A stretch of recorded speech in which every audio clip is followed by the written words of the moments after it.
I recently unfriended a person on Facebook. Before I unfriended the person, I labored at the keyboard, thinking of a response, typing it out, then erasing it, only to type it out again, but changing the words, and then erasing it, only to type it out again, to change the words, and then erasing it and typing it out again.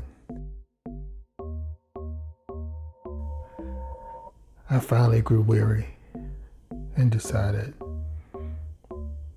just unfriend this person. Now, the reason why I was viciously attacking my keyboard was because of a meme that this person had reposted. The meme was of a mural that's painted on the street in Washington, D.C. Black Lives Matter. The words that were written across the meme stated, imagine having black-only universities, bars, churches, dating sites, and still thinking that you're the one being discriminated against. I should have just laughed it off and kept on moving, but that stuck with me. The problem wasn't that I couldn't defend the position. That was easy. The problem is I couldn't defend the position without lacing my rebuttals with insults. It was beneath me. It went against everything that I have been taught from my parents, from my teacher, from debating, from life in general. The news that C.T. Vivian and John Lewis had died the day before didn't make this any better. A few days after unfriending this person, I started to regret it. I questioned and scolded myself for not completing the rebuttal. I could have written it on another day when I had a more relaxed demeanor. But in the end, I decided that I did the right thing. And here's why. I watched a YouTube video of James Baldwin taking questions from a panel of white journalists and an audience. This happened in 1963, June 28, in Florida, Miami. It was called Florida Forum. I realized that Mr. Baldwin had an acute knowledge, but not only American history, white American history, and also Black American history.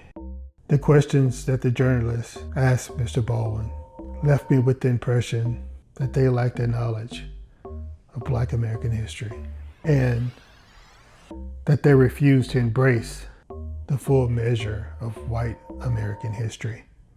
I watched another YouTube video. This was a debate between James Baldwin and the conservative William F. Buckley Jr. It took place in 1965 at Cambridge University. The question that they were debating is the American dream at the expense of the American Negro. James Baldwin would argue the affirmative. William F. Buckley Jr. would argue the negative. After the debate, I came away with the same conclusion. The knowledge that Mr. Baldwin had encompassed both white America and Black Americans' history. It seemed like William F. Buckley didn't have a full grasp on Black American history, and that he failed to embrace the full measure of white American history. I thought about these things as I scolded myself for not being able to complete the rebuttal. And I came to the conclusion that I didn't need to. And like I said, it wasn't because I couldn't argue the point. That was easy. But this time I realized that I didn't need to argue the point. Any meme that states, imagine black only, fill in the blank, is a blatant lie.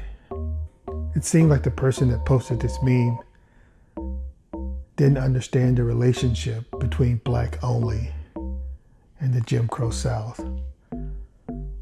Black only water fountains, black only bathrooms, black only waiting rooms, no blacks allowed. These were things that black people were trying to change. So a meme that was suggesting that black people wanted to segregate themselves by having black-only universities, black-only bars, black-only dating sites. That was an asinine point to argue. So I took the easy way out. I clicked the virtual button and my headache was over. Anger held me captive for a minute. Okay, maybe more than a minute.